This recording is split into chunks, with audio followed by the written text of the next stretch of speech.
আমার নেতা তারেক রহমানও তাই চাবেন আমি আশা করি। সমাবেত বন্ধুগণ, আন্দোলন সংগ্রাম করেছেন দীর্ঘ 17 বছর। এখনো কিন্তু দেশ এবং আমরা পুরোপুরি মুক্ত হতে পারি নাই। এখনো আধিপত্যবাদী শক্তিরা এই দেশে আবার নতুন করে ষড়যন্ত্রের জাল পাকাচ্ছে। ওই দেখছেন না, দুই একটা জায়গায় আগুন লাগছে। এই আগুন কি এমনি এমনি লাগে? লাগে না। সরকারকে বলবো, ইউনূস সাহেব, আমরা আপনাকে বলেছিলাম এত সময় নিয়েন না, আপনি পারবেন না।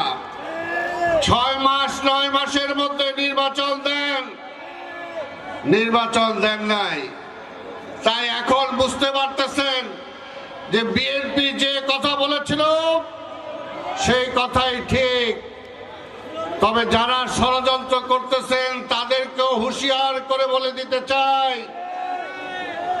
যত ষড়যন্ত্রই করেন, যতই আগুন লাগানোর চেষ্টা করেন, মানুষের মনে যে আগুন জ্বলে আছে সেই আগুনে আপনার ছারখার হয়ে যাবে। 17 বছর জ্বালাইছেন। আবু সাইদ চাঁদ আন্দোলন করেছে। রাজশাহীতে এসেছিলাম আওয়ামী লীগের আমলে, বলে আবু সাইদ চাঁদ রাষ্ট্রের জনসভা করতে দিবে না। আবু সাইদ চাঁদ তৈরি, জনসভায় যাবে। কিন্তু আমি বললাম থাক, আজকে জনসভাটা আমিই করি, আপনি আসলে তো রাজশাহী একটা আগুনের দিয়ে জ্বলে যাবে। তিনি আমার কথা শুনেছেন। কিন্তু তারপরে আবু সাইদ চাঁদ কোথায় কতবার জেল কেটেছে, কোন কোন জেলে। বাংলাদেশের এমন খুব কম জেলখানা আছে যেখানে আবু সাইদ চাঁদকে নিয়ে যাওয়া হয় না। অত্যাচার করেছেন। কি কারণে? এই বাবা রাখো, কি কারণে? আবু সাইদ চাঁদের অপরাধ কি ছিল? অপরাধ ছিল একটাই, তিনি একটা গ্রহণযোগ্য নির্বাচন চেয়েছিলেন।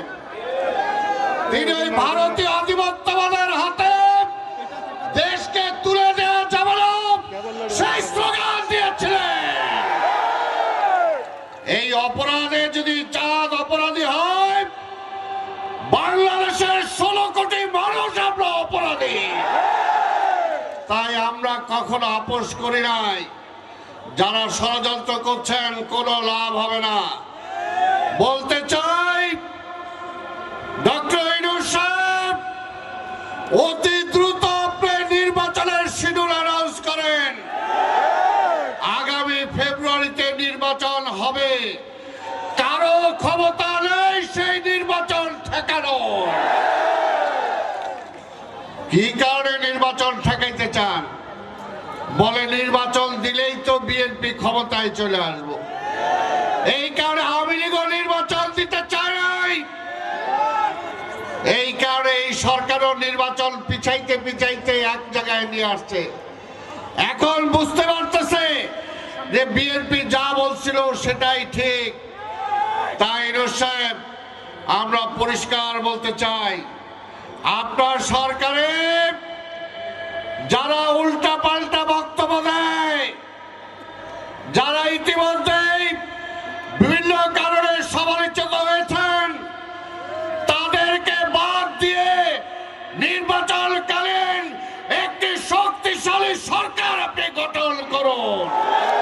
কোন অবস্থাতে আমরা চাই না আপনি ব্যর্থ হন।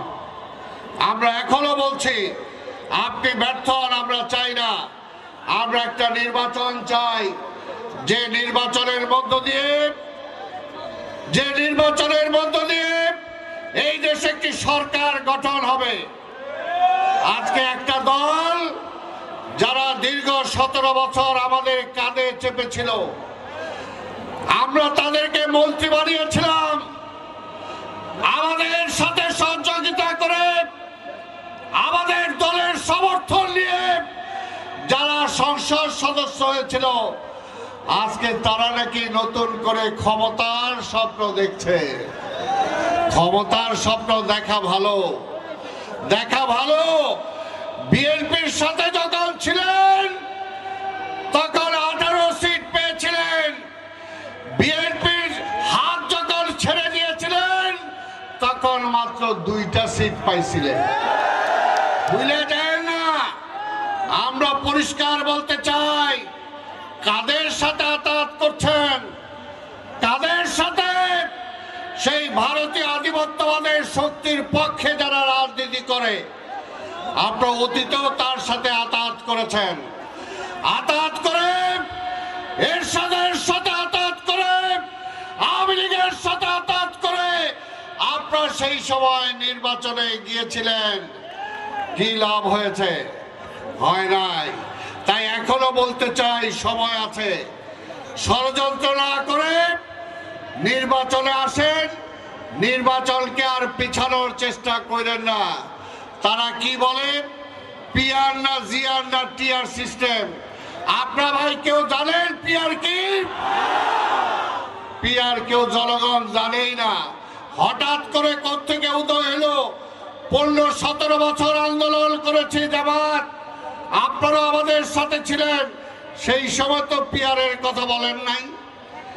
যখন 5ই আগস্ট পরিবর্তন হয়, অভ্যুত্থান হয়, তখনও তো পিআরের কথা বলেন নাই। যখন এই সংস্কারের জন্য যে কমিটি করা হয়, সেই সংস্কার কমিটির এজেন্ডাতেও তো পিআর বলতে কিছু ছিল না। এখন 2-1টা দল মিলা পিআর পিআর করতেছেন। পিআরের প্রতি এত পেয়ার কেন হলো? আপনাদেরকে এত পেয়ার কেন হলো? আজকে নেপালের দিকে তাকায় দেখেন, এই পিআর সিস্টেমের কারণে 7-8-10 বছরের মধ্যে 8 বার 9 বার সরকার পরিবর্তন হয়েছে। বাংলাদেশ আজকে এমন এক জায়গায় অবস্থান করছে যে বাংলাদেশ সেই রকম একটা সরকার গঠিত হোক, এটা কোনোভাবেই বাংলাদেশ চায় না। কারণ প্রত্যেকটা সরকারের, একটা রাষ্ট্রের প্রত্যেকটা অঙ্গকে প্রত্যঙ্গকে শেখ হাসিনা ধ্বংস করে দিয়ে গেছে। তাই আজকে একটি শক্তিশালী সরকার দরকার, একটা শক্তিশালী পার্লামেন্ট দরকার। আমরা বলতে চাই, বিএনপির সমালোচনা করেন, কইরা কোনো লাভ নাই। বিএনপির জন্ম কখন হয়েছে? যখন এই ভারতীয় আধিপত্যবাদ বাংলাদেশকে গ্রাস করার চেষ্টা করেছে, যখন মানুষ না খেয়ে মারা গিয়েছে, যখন আমার সেনাবাহিনীর মধ্যে ডিসিপ্লিন ছিল না, পুলিশের মধ্যে ডিসিপ্লিন ছিল না, ছাত্রদের মধ্যে নকলের জঞ্জালনি ছিল। সেই অবস্থায় যখন দেশের স্বাধীনতা বিপন্ন হতে যাচ্ছিল, তখন 75-এর 7ই নভেম্বর এই দেশের সিপাহী জনতা ঐক্যবদ্ধভাবে জিয়া রহমানকে বাংলাদেশের রাষ্ট্র ক্ষমতায় এনে বসেছিলেন। এবং জিয়া রহমান ক্ষমতায় বসার পরে যে আওয়ামী লীগ বেওয়ারিশ লাশ উপহার দিয়েছিল, যে আওয়ামী লীগ তলবিহীন ঝুরি উপহার দিয়েছিল, যে আওয়ামী লীগ বাংলাদেশকে ছারখার করে দিয়েছিল, যে আওয়ামী লীগের আমলে রিলিফের কম্বল ঢাকা শহরে পাওয়া যেত না, সীমান্তের ওপারে বিক্রি হতো, সেই আওয়ামী লীগের এই অত্যাচার, নিপীড়ন, নির্যাতনের ফলে বাংলাদেশের স্বাধীনতা বিপন্ন হতে চলেছিল। তখনই কিন্তু জিয়া রহমান রাষ্ট্র ক্ষমতার দায়িত্ব নেওয়ার পরে এই দেশটাকে তিনি রক্ষা করেছিলেন। বর্ষার সময় এখনো ভারত আমাদেরকে পানি দিয়ে ভাসিয়ে দেয়। শুকনোর আমলে আমরা খাবার পানি পর্যন্ত পাই না। তার বিরুদ্ধে তিনি জাতিসংঘে সেখানে বক্তব্য দিয়েছিলেন। আজকে কি অবস্থা? আজকে কি অবস্থা? গত 17 বছরে